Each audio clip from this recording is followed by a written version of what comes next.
Hey everyone, it's Robin, RsIslandCrafts, and welcome to my studio. This is my WiP It Wednesday video where I show you the craftiness that I've been working on this past week. Thank you guys for hanging out with me on the live stream while we made this rainbow pineapple 12.5-inch quilt block. I had a lot of fun making it and chatting with you guys as always. It's always a good time to hang out on the live stream and just create together. Whether you're working on the same block that I'm working on or if you're doing something else. Even if you're not doing something crafty. Now, as you see on this one, the colors are more predominant. I started the center with that red square. But if you look at the tutorial version, the white is more prominent because I started the center with a white square. And that's going to determine how your block's going to look.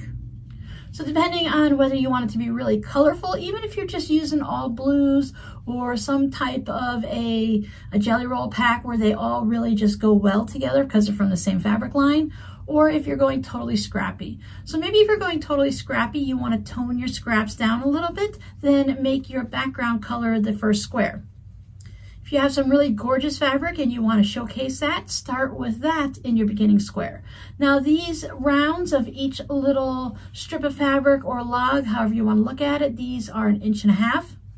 And this version has 2-inch ones. And you can really see the difference on how the effect. Now when you put all of these into a quilt, you're going to get that overall same effect of the design. And it feels really 3D and optical illusion-y to me.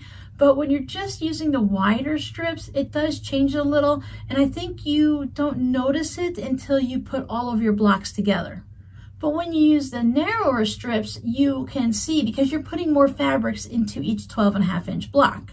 So you'll notice the design more with the narrower strips. Of course, if you go with a larger block, then you'll be able to see because you'll have more fabrics on the block. You don't have to do 12.5-inch blocks. I think this would be great all the way up to like a 16 or 18. I wouldn't know until I started making it what the numbers are because it's not like a standard 9-patch where you can determine it. Each round and the width of the strips and your beginning square and all will determine what size block you can make. Whether either even numbers or odd numbers, I have no idea. No surprise that this one is my favorite. Now remember, on the 20th, on our next live stream, Friday, 3 p.m. Eastern, all of that good stuff, we are going to make another block and we are going to use a ruler. And since I already have all of these fabrics cut, I'll probably make another rainbow block. Maybe I'll make that one where the white is predominant so you can see side by side the same fabrics, the same width and all of that just to see how they differ. So if I'm going to make in the blocks to show you guys the tutorial, I may as well make them in a variety of different ways that I'm aware of, just so that you can see and say, oh, I like it that way, or I prefer it that way. I like the narrower strips, I like the wider strips. And then I think having the side-by-side comparison really does a good job of letting you know. Now I know sometimes it's hard to tell, like when you see a blue quilt and you're like, I always go to blue because my scrap bin is full of blue and that's just the one I always go to. So if you're seeing a rainbow quilt, but you know you want to have it all in subdued type of low volume browns and oranges, more fall colors, looking at this, you might not be able to see how it feels to you. So go ahead and make your own little practice block and just see what it looks like. You can put it into your quilt or use it for something else. This would make a great pillow cover to go with your quilt. Now over on my Patreon channel, we are working on this. It's hard to tell what it is, and I'm gonna go ahead and keep it as a little surprise for you guys here on YouTube. My patrons, of course, know what we're working on. We are working on a mini quilt. See, using up some of those blue scraps. I really need to make like an entire blue quilt top or something just to get through that bucket of blue scraps. It's interesting how I have so many blues, but I have like this many yellows and oranges and just a little bit of purples and stuff. But for some reason, blues, greens, and browns, I have a decent supply of.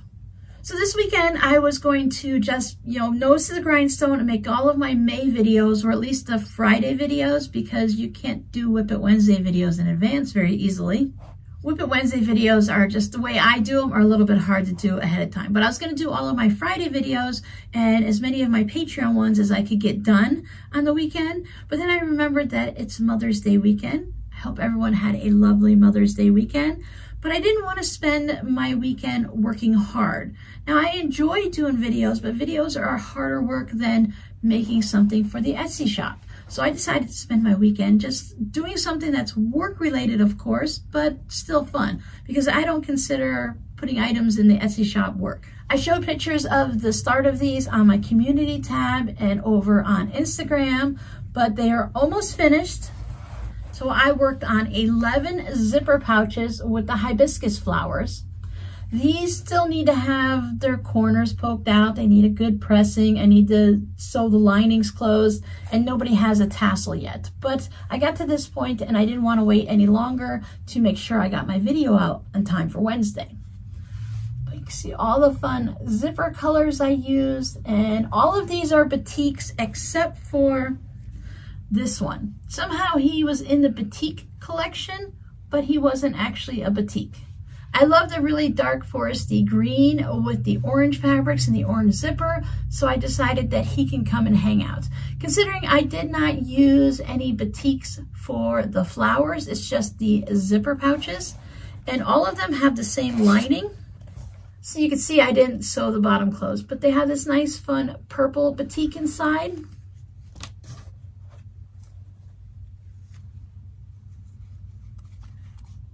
So I didn't go for matchy-matchy on all of them. I wanted some nice contrast. Look at this pouch. Now those colors scream tropical to me. And the pink and purple, of course, pink and purple in my books always go well together. Then I noticed I have an equal amount of greens as I do the other colors. And I think that's just because when I grabbed the stack of batiks that I had of the smaller bits versus any type of yardage, I wanted to use, there's no sense cutting into a yard of fabric to cut out two little rectangles like this when I can go into the larger scrap section and use those up. And they just have to be a lot of green in that section.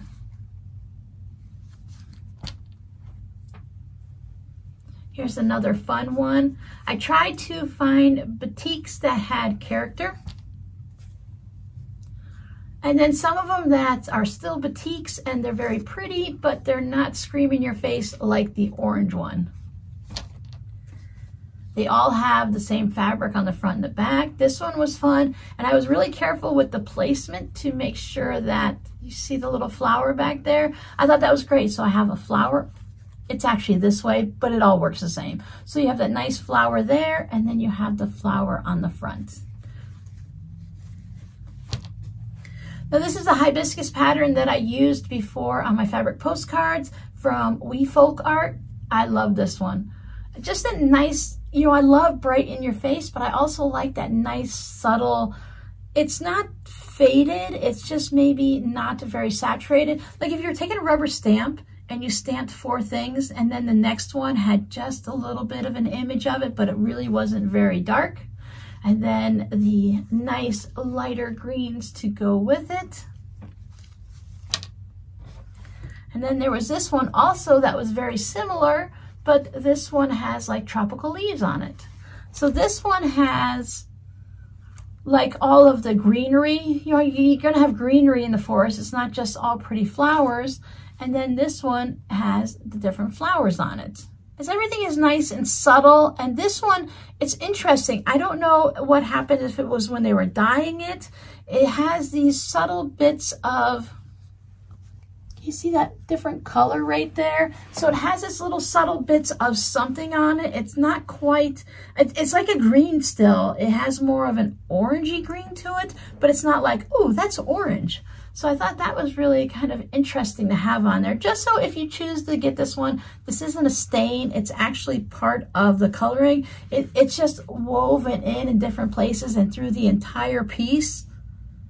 So it's not like it went through the washer and touched an orange batik and got spread, because that was my first concern. And that's why I mention it, because my first thing was, oh no, I didn't do it. I don't wash my fabrics, so I know I didn't do it. These are some fabrics that were sent to me, and I can tell by the way they feel that I think 95% sure they weren't washed before, because the edges weren't frayed. They could have been cleaned up. They still had that nice crisp batik feel to them.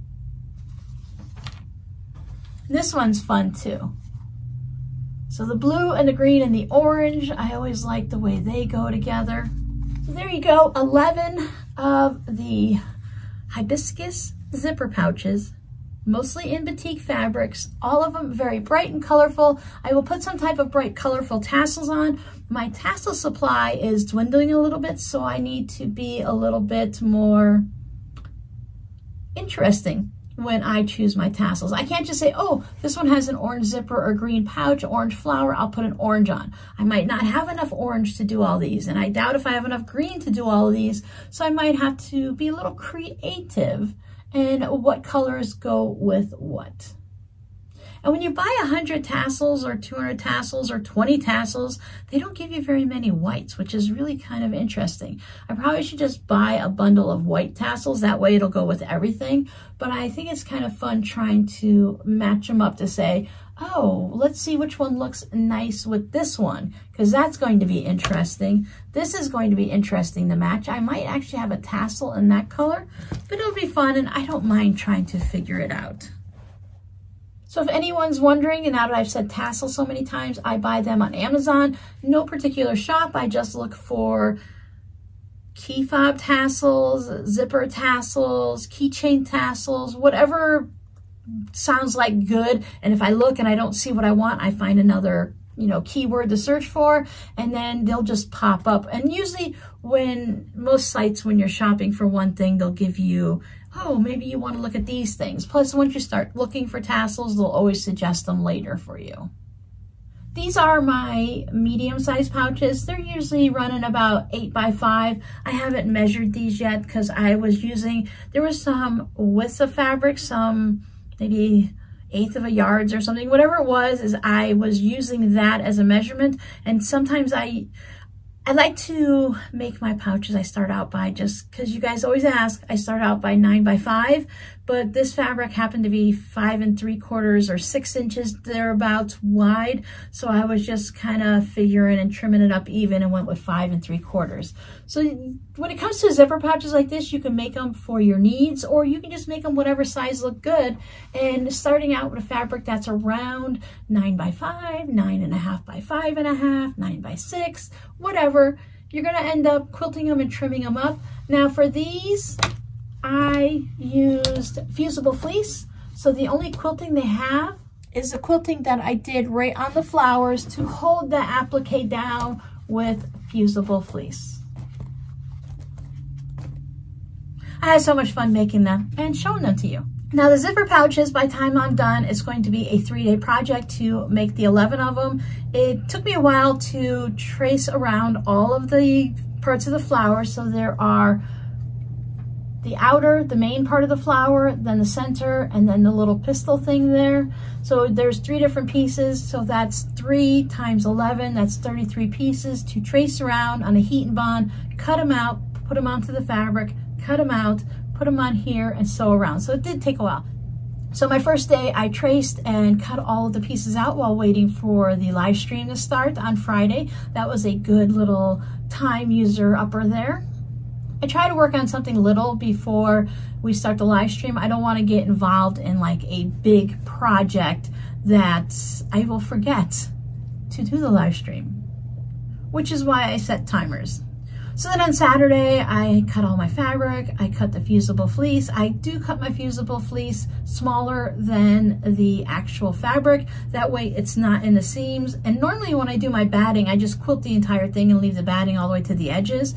And let me tell you, not having anything in it and you're just sewing 2 pieces of fabric together onto your zipper was a whole heck of a lot easier and smoother going. So I can 100% see why they say don't put things in your seam allowance. Since it's fusible fleece and I wasn't quilting it, that's what I went ahead and did. So that's why they need a nice little, good little press. They didn't get all crinkled and wrinkled. I left my turning hole nice and large. And large for me is about 3 inches. But since you're going across a nice wide bottom, I figure it's okay to leave a bit of a larger opening. So I just want to make sure I stay away from the corners by about 1 inch or 2, 2 1/4. I just kind of guesstimate and where I want to start, stitch around, and then stop. And I'm like, that looks like it's going to be about enough, because these pouches are really easy to turn right side out. So if you're interested in any of these, keep your eye out for them. They should be in the shop by the time you see this video on Wednesday. So the only thing else I've worked on this week is things that I don't have pictures of or videos of because, you know, Robin. I mailed out several fabric postcards. I made the May ones for my patrons. I made a few that were little thank you ones. So I think maybe I mailed out a handful or so of them. So I made them, they all went out. I actually sent out a nice little stack. I sent out some of the ones from the live streams where you guys said me if you wanted one of the fabric postcards. I wanted to get rid of some of the random novelty diagonal stripe ones. As I'm looking at these, I was going to pick it up and show you. This one has to go out in the mail. Can you see there's a little post-it note in there? I was putting everyone's name that I said, okay, you know, send me your mailing address. So I wrote everyone's name on each card that I chose for them. So when you get this, you might get a little chuckle out of it, but your name is on it. Your name is on the front for the mailing address, so it's not like it's a big secret, but your name is on it. I left a post-it note in there. I'm really sorry. When you open it up, you can just pull it out. I don't want to open it up because then I'd have to put a new label and a new stamp and all of that on it, so please forgive me for my little oops. At least when you'll smile when you see the fabric postcard, and you'll really get a little chuckle out of it when you see that I left your name there. But these are the ones that I sent out. I chose all 7 of them, so everyone except for one person has sent me their mailing address. So if you haven't sent me your mailing address, please go ahead and send it. After about a week or so, I just put it back into the stash and I'll give it to someone else on another video. Actually, there's 2 people that I don't have addresses for, but that means I need to make more fabric postcards. Spammers calling me while I'm trying to make a video. Don't they know these things? We are busy people. We don't have time for you. I made some things to send to my mother for Mother's Day. She wanted some bookmarks, so I sent some bookmarks I have no pictures for. And I made her a cute little zipper pouch that you can see on my Instagram. She didn't know it was for her, but now that she got it, now she'll know. The handful or so of fabric postcards, and then we're all caught up. Now I can show you the fabric postcard that I received in the mail. Isn't that really pretty? This is a piece of lace that is from her daughter's shirt.